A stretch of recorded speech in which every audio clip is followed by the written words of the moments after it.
आज तुमच्यावर आरोप झाला की आबरू नुकसानीचा दावा दाखल करणार आहे, कनिका खैरे म्हणाले, काय सांगा? आता त्यांना जे काय वाटत असेल त्यांनी ते करायला त्यांचा मार्ग मोकळाच आहे. ते म्हणजे आबरू नुकसानीचा दावा केला असेल तर त्यांनी करावा तो, आपलं काही म्हणणं नाही. पण मी कालच्याही वक्तव्य आजही ठाम आहे. त्यांनी मला दाखवलं की आपण त्यांचं म्हणणं आहे की मी अतिक्रमण केलं नाही. तर मला वाटतं पूनम चौकामध्ये आपण कोणाची परवानगी घेतली, नॅशनल हायवे ते होता किंवा PWD होते, कोणाकडून परवानगी घेतली का असेल तर त्यांनी ते दाखवलं पाहिजे. अर्थात त्यांचं म्हणणं आहे का कोर्टात आणि कागदावरच बोलायचं आहे तर निश्चित स्वरूपात कुणी पार्किंगमध्ये बार केला आहे मला माहिती आहे. पण तरी पण आपण आता ह्या सगळ्या गोष्टी कागदावर जाऊया, कागद काढूनच बोलूया. जर TP नुसार बिल्डिंग आहे का, त्याचं पार्किंग आहे का, तर हे सगळं कागदावरच येईल. आता अनेक आरोप तुमच्या माध्यमातून मला कळालेत. मी थोडीशी माहिती ऐकली, पाकिटचा विषय असेल किंवा दहशतचा विषय असेल. तर मला वाटतं इथं आता तुमच्याबरोबर गाळेधारक बसले ते रोहिदास नाना वाजगे आहेत, त्यांना विचारू शकता ते आहेत, किंवा तुमच्या कोणत्याही सर्वसामान्य लोकांना त्रास द्यायच्या भूमिकेमध्ये मी आत्तापर्यंत गेलो नाही. परंतु जर कुणी आरोप जाणीवपूर्वक करणार असेल तर मग मात्र कागदावर कायदेशीर लढाई तयार करायला मला बघा, मी 2015ला ग्रामपंचायतच्या माध्यमातून कागदावरच काम केले. मला त्याही क्षेत्राचा अनुभव आहे. निश्चित स्वरूपात मी काय म्हणत नाही. आणि मी PWDला अर्ज केला होता. मी काही त्यांना माझ्या अखत्यारीतला विषय नाही. त्यांना फोन करून तुम्ही सांगता की माझं नाव नका सांगू म्हणून, असं पण ते म्हणतात. कोणाला?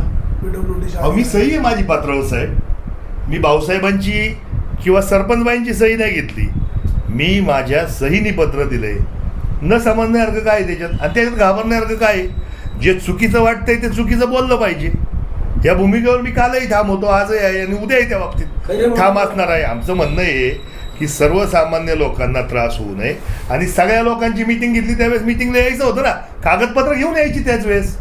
कनिका खैरे मॅडमचं असं म्हणणं आहे की मला टार्गेट करतायत वैयक्तिक. काय कारण, काय टार्गेट त्यांना करायचं? ते खैरे म्हणून टार्गेट तर माझ्याबरोबर आता प्रिया खैरे ग्रामपंचायत सदस्य आहेत, जालिंदर खैरे आहेत, आमचे नेते संतोष नाना खैरे आहेत. या सगळ्यांबरोबरच काम करतो. त्यांना पुढे कोणाला त्रास? आता खैरे सोडून समजा ते म्हणत असतील की खैरे म्हणून टार्गेट करतो, तर आतापर्यंत दुसऱ्या कोणत्या खैऱ्यांना मी ग्रामपंचायतच्या माध्यमातून नोटीस काढली किंवा कोणाला टार्गेट केलंय? काही कारण नाही. हे उगाच आता काय आहे, सहानुभूती कशी मिळवता येईल यासाठीचा प्रयत्न आहे तो. ते म्हणतात की जे कपिल हॉटेल आहे त्याचं TP सँक्शन आहे, त्यानुसार मी बांधलेले आहे. हा, ते आता बघू ना, आपण पण काढू ना. TP सँक्शन काय होतं, किती मजल्याची परवानगी होती, पार्किंगला जागा होती का, पार्किंगच्या जागेत काय केलंय किंवा काय कसं, सगळंच बघू ना आपण. आपणही कागदावरच जायचंय. आता मी पण आणणार काढून की TP सँक्शनला काय काय दिलंय, TP सँक्शनच्या माध्यमातून बांधकाम केलंय का, हे सगळं बघू ना आपण. त्यांचं म्हणणं आहे पुन्हा हॉटेलसमोर तुम्ही 6 महिने जवळजवळ खांडून ठेवलं होतं. आता त्याची अडचण अशी आहे, मी त्यांना त्याही वेळेस सांगितलं होतं, एक तर मी PWDच्या हद्दीत खोदलं, मी कोणत्याही व्यक्तिगत जागेत खोदलेलं नाही. पहिली गोष्ट. ठीक आहे, त्यांनी ते तिथपर्यंत त्यांनी कॉन्क्रीट केलं, तो त्यांचा भाग आणि त्या PWD या अधिकाऱ्यांचा भाग. त्यांचं नुकसान होऊ नये म्हणून मी त्याला आधी पण सांगितलं होतं का मला लाईन टाकायची, तुम्ही हे काय काम करू नका. त्यांनी ते केलं, त्याला माझा काय दोष आहे? पायी यायला उशीर झाला, मधल्या काळात इलेक्शन लागलं, काही गोष्टी असतील, याच्यामुळं काम करताना उशीर होतोय. तो झाला, त्याला काही जाणीवपूर्वक त्रास द्यायच्या भूमिकेत आपल्याला काही गरज नाही वाटत त्याची. काय तसं असतं तर जाणीवपूर्वक भूमिका पत्राशेड उभा करतानाच केलं असतं. यांचं म्हणणं यांना टार्गेट करतोय, तर पत्राशेड माझ्या डोळ्यात जर उभं राहिले ना, तर मी त्यांनाही पत्र दिलं असतं. तुम्ही माफी मागावी. कसली माफी? कसली माफी? त्यांचं चुकीचं असेल ना तर आपण नक्की माफी मागू. चुकीचं काय? मी माध्यमांशी बोलताना बाबू पाटेंचं कुठेही नाव घेतलं नव्हतं. बाबू पाटेंनी माझं नाव घ्यायचं काय कारण आहे की यांनी अतिक्रमण सिद्ध करावं, माफी मागावी, ती जागा दावा टाकावा. त्यांनी आबरू नुकसानीचा दावा करावा, माझं काही म्हणणं नाही. त्यांनी त्यांच्या पातळीवर जे काही योग्य वाटतं त्यांनी ते करावं. महिलेला टार्गेट करता तुम्ही? कोणती महिला? महिला म्हणून कसं काय टार्गेट करतात? त्या पुढे येतात म्हणून कपिल शेठ पुढे आले तर कपिल शेठ बरोबर बोलू.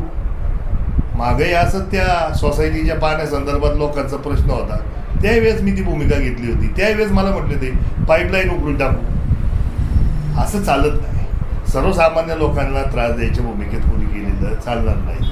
आणि त्या बाबतीत मग जे काय वाटतं कागदावर तर कागदावर, कायदेशीर ज्या पद्धतीने प्रश्न येईल त्या पद्धतीने उत्तर निश्चित स्वरूपात द्यायचा प्रयत्न आपण करणार ना.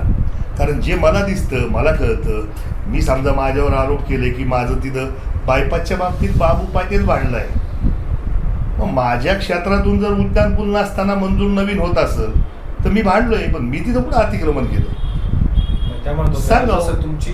तुमची शेती होती हो. गेली म्हणून तुम्ही भांडले. हो. माझं पण जागा जाती 7-12 माझा आहे. नाही, आपण जागा जाती 7-12, मला वाटतं हा रस्ता आम्हाला आठवत नाही तेव्हापासूनही, बरोबर ना? मग त्यावेळेस जर तुम्ही म्हणताय बांधकाम केलं तर मग ते बांधकाम तुम्ही रस्त्याला खिटून का नाही केलं त्यावेळेस? नियम आहेत ना, नियम आहेत त्याला. आठवत नाही म्हणण्यापेक्षा ऐतिहासिक रस्ता आहे हा, शिवनेरीकडे जाताना नारायणगावचा हा एकमेव रस्ता आहे. आजही नकाशावर तोच राज्य महामार्ग आहे. आपलं काय म्हणणं नाही ना, आमचं म्हणणं काय, आम्ही PWDला पत्र दिले, जी सर्वसामान्य सगळ्या लोकांनी केलंय. उद्या यायचा जायचा प्रश्न गंभीर आहे, उद्या ॲम्ब्युलन्स तिथून जावी लागते, म्हणून हा सगळा प्रयत्न. सार्वजनिक बांधकाम विभागाच्या जागेमध्ये अनधिकृत टपरे आहेत, त्यांना तुम्ही संरक्षण देण्याचा प्रयत्न करता. मी त्या लोकांची संरक्षण सहानुभूती समजून घ्या. मतांसाठी घेता, समजून घ्या. असा आरोप होता. ऐका ना, मतांसाठी सहानुभूतीची गरज लागत नाही. आणि एकदा सहानुभूती मिळते. वाणी साहेब, मी 4थी टर्म नारायणगाव ग्रामपंचायतमध्ये निवडून आलोय, एकदा सरपंच म्हणून काम करतोय, 3 वेळा सदस्य म्हणून काम करतोय. मला वाटतं सहानुभूती ही फक्त त्याला कामच करावं लागतं. आणि लोकांनी कामाचं म्हणून मला आणि माझ्या मंडळीला जिल्हा परिषदला 4,500 मतांचं लिहिलं. सहानुभूतीने एवढी मतं पडत नाही. माझ्या घरातलं कोणी गेलंय किंवा माझ्या घरातल्यांचा इश्यू करून मी आत्तापर्यंत समोर करून मी सहानुभूती मिळवायचा प्रयत्न कधीच केला नाही. माझ्यासारखा रोखटोक बोलणारा माणूस मला वाटत नाही इथून मागच्या इतिहासात सरपंच म्हणून कोणी बसला असं. मी स्पष्टपणे बोलतो, मला चुकीचं वाटतं ते मी बोलतो. कदाचित मी मोठ्यापणाने बोलतो, माझा आवाज मोठा आहे, समोरच्याला वाटत आहे असं, परंतु मी सहानुभूतीचं राजकारण करत नाही.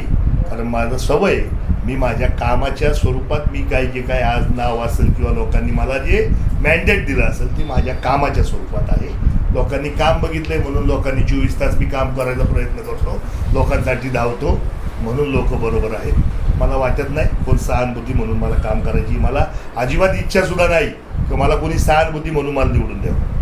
तुमची भूमिका काय असेल आता? त्या कोर्टात जाणार आहे तुमच्या आणि प्रशासनाच्या विरोधात, तुम्ही काय करणार आहे? नाही, मी आता मला जर एवढ्या पातळीवर जाऊन म्हणत असतील तर मग मात्र मी पण कागदाचाच अभ्यास करू, कायद्यानेच ज्या काही गोष्टी असतील त्या आपण करायचा प्रयत्न करू. जे होईल कोर्ट ठरवेल, अधिकारी ठरवतील, परंतु ग्रामपंचायतच्या प्रशासनाच्या माध्यमातून मात्र निश्चित स्वरूपात अनेक गोष्टी आहेत, अनेक गोष्टी बोलायच्यात, समोर येईल सगळं. त्यावेळेस आपण तुमच्या माध्यमातून परत बोलू. अतिक्रमण केलंय नाही केलंय कागद सांगतील ना, मी बोलण्यापेक्षा कागद सांगतील. कागदाच्या हिशोबाने त्यांनी सार्वजनिक रस्ता म्हणून खासगी माणसाला सार्वजनिक रस्ता म्हणता येतो.